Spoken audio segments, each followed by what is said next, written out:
The summer heat in Memphis was unrelenting that August afternoon, with the sun beating down mercilessly on the gathering crowd at Riverside Park.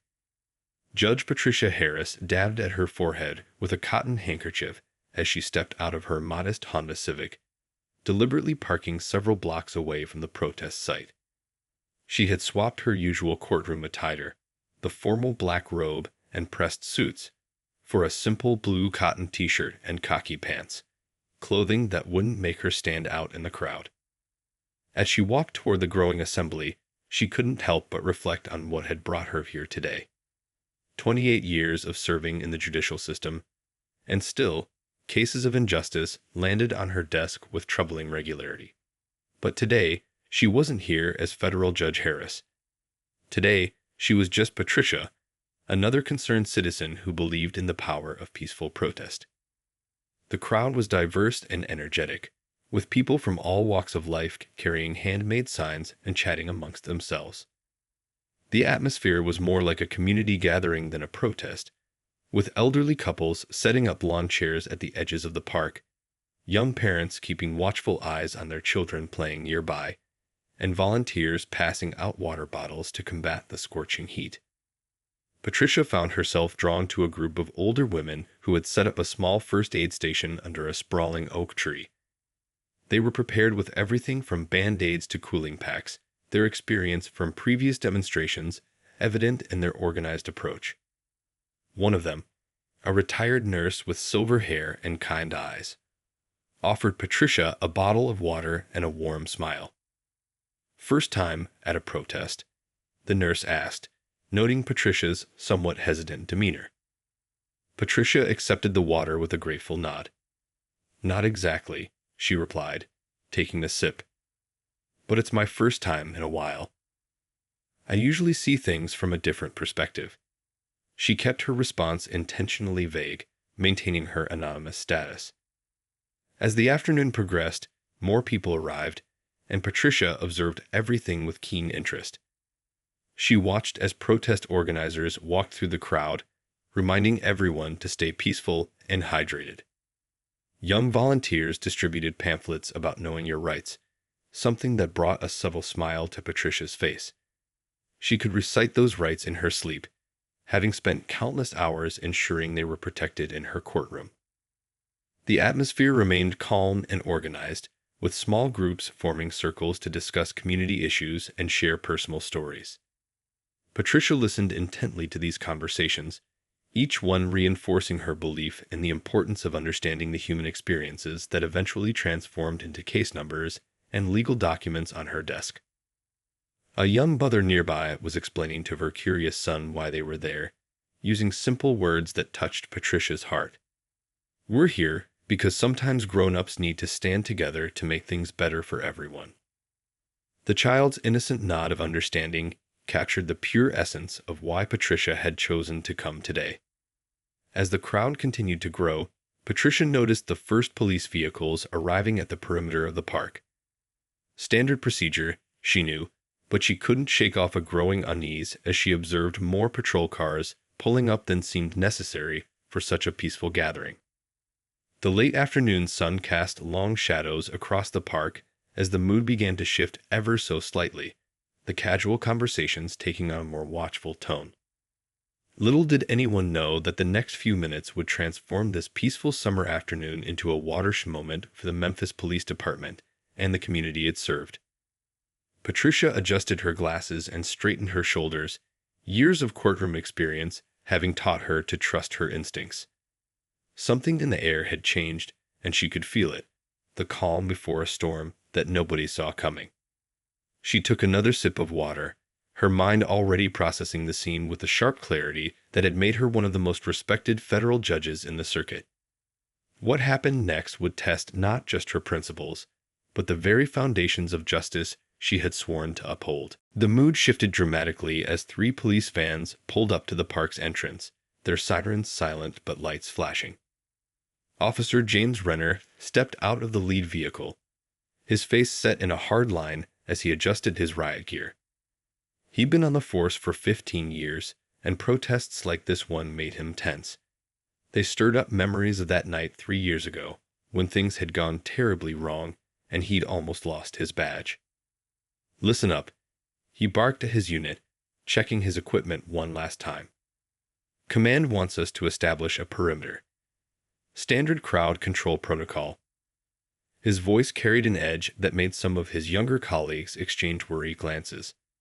They'd heard stories about Renner's approach to protest control, whispered warnings in the break room about his short fuse and the growing stack of civilian complaints in his file. The peaceful atmosphere at the park began to crack like thin ice under pressure. Parents quickly gathered their children, the carefree play from earlier replaced by urgent whispers and worried looks. The retired nurse at the first aid station started packing up her supplies, her experienced eyes noting the unnecessary show of force for what had been a perfectly peaceful gathering. "They're bringing out the riot gear," someone in the crowd murmured. "But we haven't done anything wrong." The words rippled through the gathering, creating pockets of nervous energy. Some protesters began filming with their phones, their right to document everything they'd learned from past experiences. Officer Renner's voice crackled over his radio as he reported to dispatch. Large crowd gathering, requesting additional units for crowd control measures. His assessment ignored the peaceful nature of the protest, the families still present, the elderly couples who were now slowly making their way to the park's exit. A young officer approached Renner, concern evident in his voice. "Sir, I don't see any signs of trouble. Maybe we could just maintain our current position." But Renner had already made up his mind. He'd seen too many protests start peaceful and end in chaos. In his view, it was better to show force early than risk losing control later. "Get the water cannon ready," Renner ordered, ignoring the suggestion. "And make sure everyone's body cams are on." He didn't mention that his own camera had been malfunctioning on and off throughout his shift, a detail that would become significant later. The crowd's reaction to the escalating police presence was a mix of confusion and indignation. Some began chanting peaceful slogans, while others held their hands up in the universal gesture of nonviolence. The protest organizers tried to maintain calm, using their megaphones to remind everyone of their training in peaceful resistance. "Stay calm, everyone." One organizer called out, "Remember why we're here. Remember our training. Don't give them any reason." The words echoed across the park, competing with the sound of more police vehicles arriving. Renner paced behind the police line, his hand resting on his equipment. Through his earpiece, he could hear dispatch reporting that no incidents had been logged, no complaints filed about the gathering. But something in him had already switched to high alert, seeing threats in the most innocent movements of the crowd. "I want those people back behind the yellow line," he commanded, pointing to a boundary that hadn't existed minutes ago.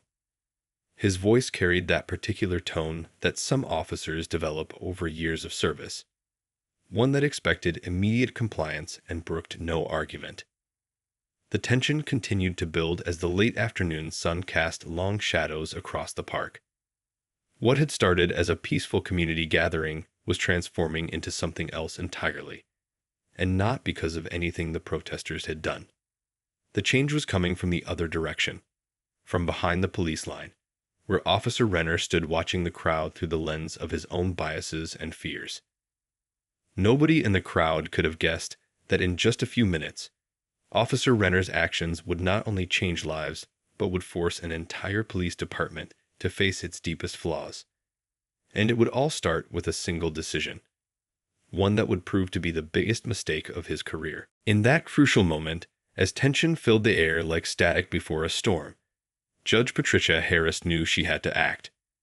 She watched as a group of younger protesters began to back away from the police line, fear visible in their movements. Years of courtroom experience had taught her that sometimes the bravest thing you could do was step forward when everyone else was stepping back. "Please, let's talk about this," she called out, her voice carrying the same calm authority she used in her courtroom. She moved slowly toward the police line, hands clearly visible at her sides. "There's no need for escalation here." Officer Renner's attention snapped to her immediately. Something about her composed approach seemed to irritate him even more than the chanting protesters. "Stay back," he ordered, his hand tightening on the fire hose nozzle. "This is your final warning." The crowd had gone surprisingly quiet, sensing the weight of the moment. Phone cameras recorded from every angle as Patricia continued her measured approach. "Officer, I'm just asking for a moment to discuss this situation. We're all citizens here, trying to." The blast of water cut off her words. The force of the high-pressure stream hit Patricia squarely in the chest, knocking her glasses off and sending them clattering across the pavement. The water was cold enough to steal her breath, but she somehow managed to stay on her feet, even as her clothes became instantly soaked. "Stop it. She's not doing anything." Voices cried out from the crowd. But Officer Renner maintained his grip on the hose, the stream of water continuing to drench Patricia. Through it all, she never raised her voice, never made any sudden movements. Even with water streaming down her face, she maintained her dignity. Her right hand slowly moved to her back pocket, where her waterproof phone case held her credentials. A young officer near Renner started to look uncomfortable. "Sir, maybe we should." She was warned, Renner snapped, but uncertainty had started to creep into his voice. Something about the woman's composure was different from what he expected. Finally, the water pressure dropped. Patricia stood there, dripping wet, her simple blue shirt now plastered to her body, her hair streaming water. But her eyes were clear and focused as she pulled out her federal judiciary credentials. "Officer Renner," she said, her voice steady despite the water running down her face, "I am Federal Judge Patricia Harris. And while I understand you're doing your job, I believe we need to have a serious discussion about appropriate use of force." The silence that followed was deafening. Officer Renner's face went through a rapid series of expressions: disbelief, shock, and then something close to fear. The hose slipped from his fingers, clattering against the pavement. Other officers rushed forward, some with towels, others simply staring in horror at what had just happened. But Patricia raised her hand, stopping them in their tracks. "No, please," she said, water still dripping from her clothes. "Let's handle this properly. I want every officer's body camera footage preserved." And Officer Renner, she looked directly at him, her gaze level and professional.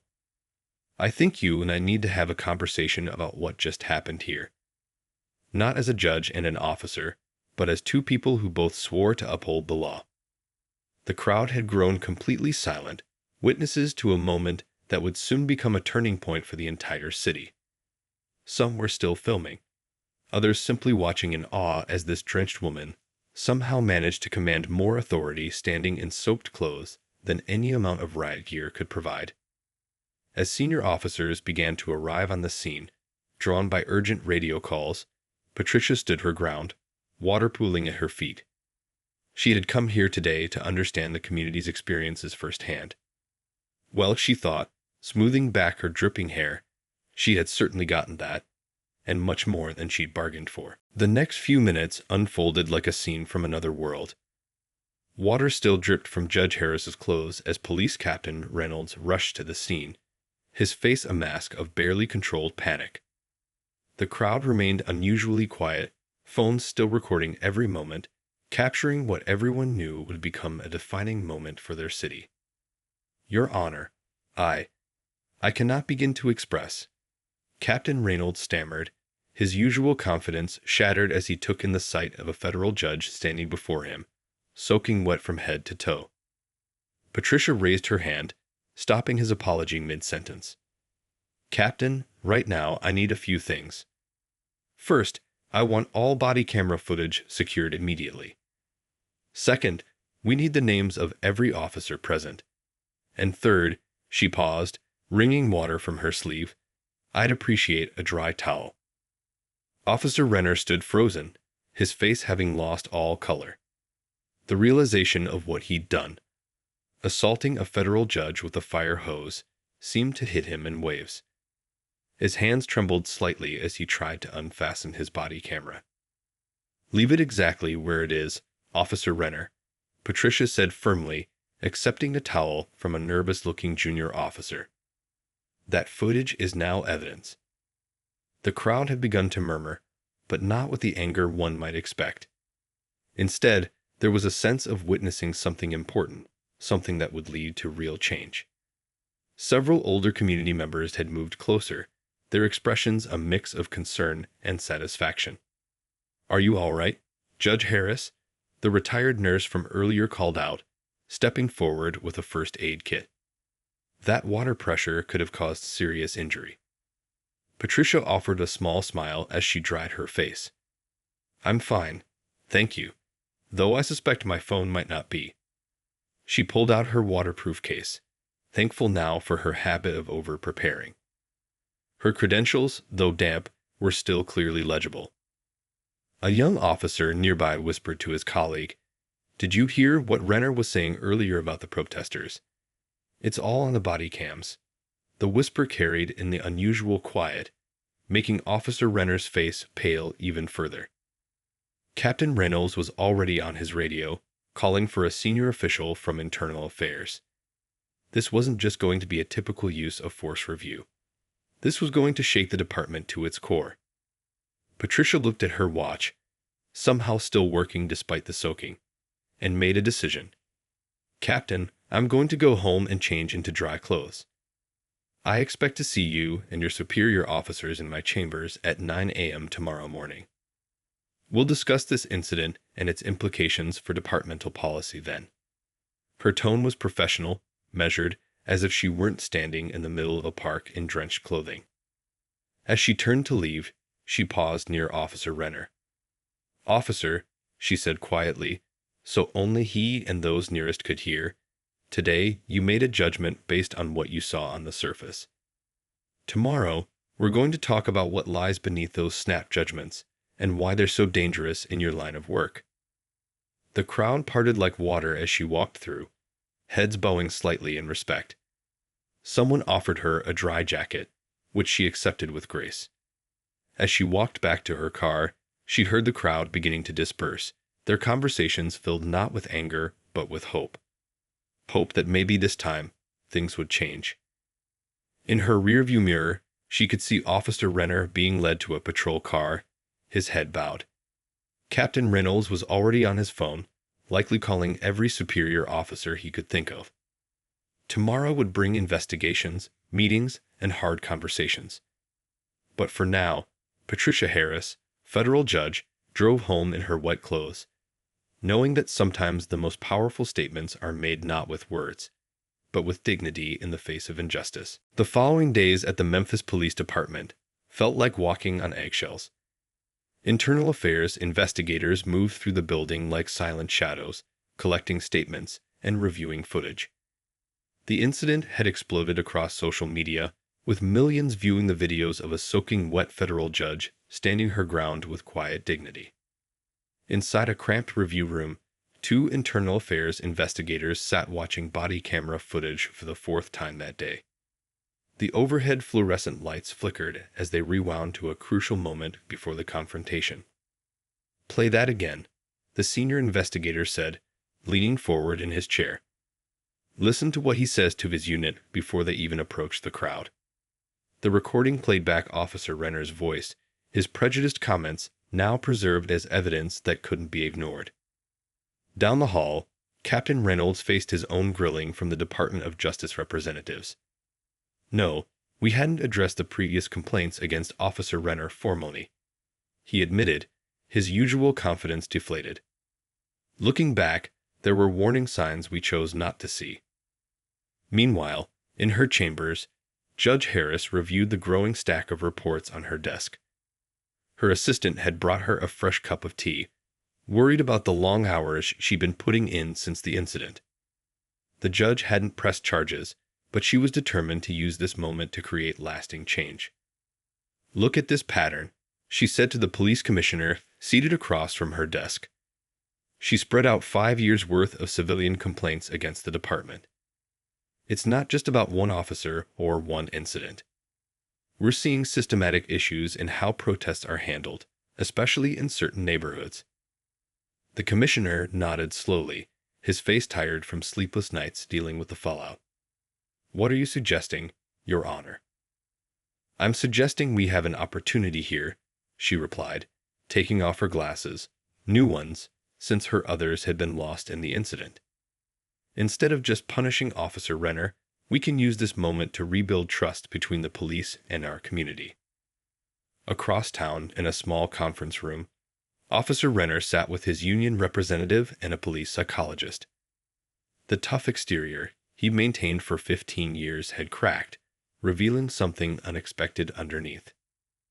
"I didn't see a judge," he admitted quietly, staring at his hands. "I didn't see a person at all. I saw what I expected to see. And that's the problem, isn't it?" The psychologist nodded encouragingly, making notes. This was the breakthrough they'd been waiting for. An officer finally confronting his own biases honestly. Back at the courthouse, community leaders gathered in Judge Harris's courtroom, not for a trial, but for a discussion about reform. The retired nurse who'd been at the protest sat in the front row, now representing her neighborhood association. "We're not here to point fingers," Judge Harris announced to the packed room. "We're here to talk about real solutions. How do we make sure that what happened in the park never happens again?" Ideas flowed. Better training programs, community oversight committees, regular meetings between officers and neighborhood leaders. The energy in the room was different from the usual tension of court proceedings. There was hope here and possibility. As evening fell, Judge Harris stood at her office window, watching the city lights come on. Her phone buzzed with another media request for an interview, which her assistant would politely decline. She wasn't interested in becoming a celebrity. She wanted something more important, real change. On her desk lay a draft proposal for a new police training program, one that would address the root causes of bias and excessive force. Beside it was Officer Renner's file, including his request to be part of the solution, to share his story as a warning to others. The investigation was far from over, but something had shifted in Memphis. In the break rooms of the police department, officers were having uncomfortable but necessary conversations. In community centers, people were talking about building bridges instead of pointing fingers. And in Judge Harris's chambers, a new vision of justice was taking shape, one that might just help heal the deep wounds in their city. The police training center buzzed with nervous energy as officers filed into the main auditorium. 3 months had passed since the incident in the park, and today marked the launch of the new mandatory training program. The morning sunlight streamed through high windows, illuminating the stage where Judge Harris stood with Officer Renner. "I never thought I'd be standing here," Renner began, his voice slightly shaky as he faced his fellow officers. "Especially not next to the person I—" He paused, taking a deep breath. "The person I assaulted with a fire hose because of my own prejudices." The audience sat in uncomfortable silence. Some officers shifted in their seats, others looked down at their hands. They'd all seen the videos, read the reports, but hearing it directly from Renner was different.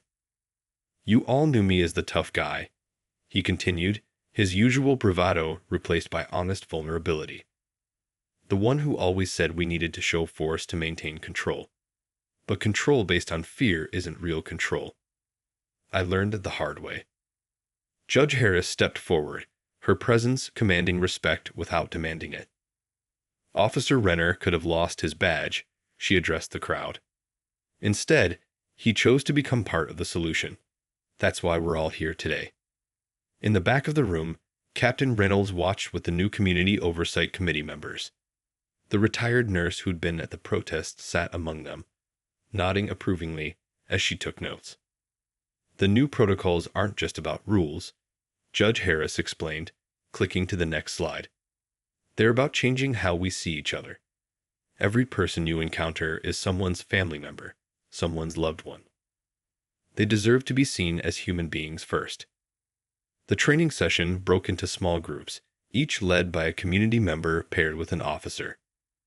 In one corner, a young officer raised his hand. "But what if we really do feel threatened? We can't just ignore our instincts. Good question, Renner responded, walking over to that group. Let me tell you about what I thought was instinct that day and what was actually prejudice. There's a difference, and learning to recognize it could save your career or someone's life. During the lunch break, officers and community members shared meals together, the artificial barriers between them starting to crack. Conversations flowed more naturally now, with both sides sharing stories and perspectives they'd never heard before. Judge Harris watched from the sideline, sipping her coffee.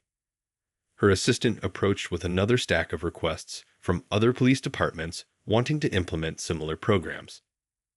They're calling it the Memphis model, her assistant said proudly. Departments from across the country want to know more. In the afternoon session, they reviewed body camera footage from recent protests where the new protocols had been successfully implemented. The difference was striking.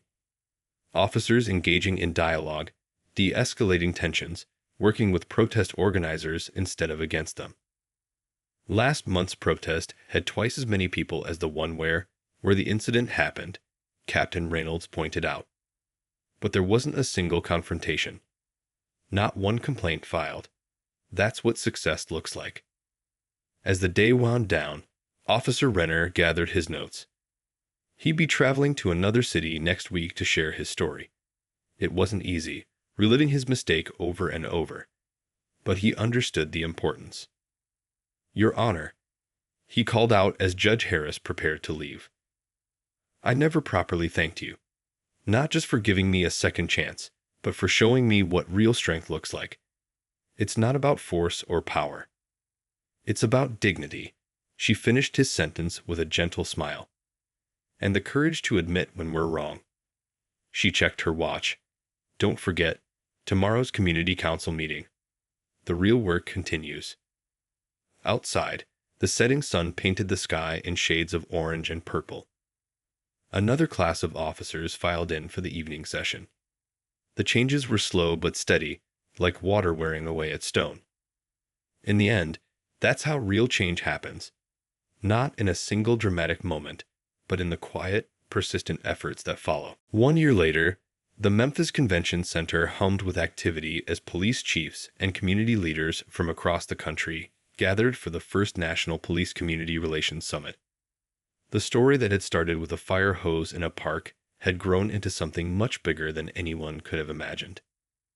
Judge Harris stood at the back of the main hall, watching Officer Renner engage with a group of rookie officers from another state. His transformation over the past year had been remarkable. Gone was the aggressive stance, the defensive attitude. Instead, he spoke with the wisdom of someone who had faced his worst self and chosen to become better. The Memphis model isn't just about avoiding confrontation, he explained to his attentive audience. It's about understanding that the uniform doesn't make us separate from our community. It makes us more responsible to it. Nearby, the retired nurse who'd offered water bottles that fateful day was now leading a workshop on community first aid training for officers. Her session was packed, with people standing along the walls to listen. A year ago, I was afraid of the police in my neighborhood, she told her audience. Now, I help train them. That's what real change looks like. Captain Reynolds, recently promoted to deputy chief, hurried past with a stack of reports. The latest statistics showed a 70% decrease in use of force incidents during protests. Even more impressive was the surge in community trust. More people were calling the police for help, knowing they'd be treated with respect. Your Honor, a young officer approached Judge Harris, nervousness evident in his voice. That day in the park, I was there. I was one of the officers who didn't speak up when I should have. Your response changed how I view my duty. Judge Harris smiled warmly. The past shapes us, but it doesn't define us. What matters is what we do with the lessons we learn. In the afternoon panel discussion, Officer Renner and Judge Harris sat side by side, sharing their story again. But this time, it wasn't just about what had happened in the park. It was about the hundreds of small changes that followed. The weekly community meetings, the revised training programs, the new oversight committees that actually had real power to make changes. Sometimes, Judge Harris told the packed room, the worst moments in our lives become the foundation for the best changes, but only if we're brave enough to learn from them. As the summit wound down, participants gathered in small groups, sharing contact information and making plans to implement similar programs in their own cities. The Memphis model was spreading, city by city, department by department. Outside, the setting sun painted the sky in brilliant colors as Judge Harris and Officer Renner walked to their cars.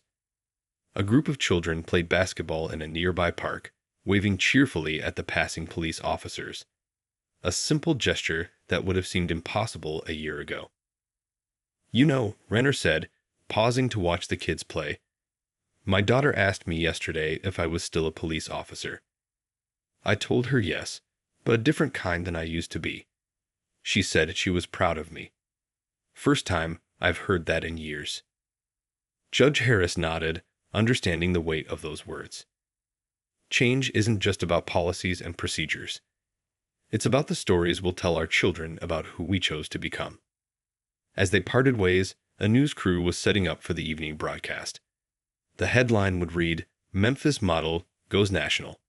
But the real story wasn't in the headlines. It was in the small moments, in the respectful nods between officers and citizens, in the honest conversations happening in precincts across the city, in the way people had learned to see beyond their first impressions. The story that began with a blast of water had become a wave of change, touching lives far beyond that park in Memphis. And though there was still work to be done, the path forward was clear, one step at a time, one conversation at a time, one changed mind at a time.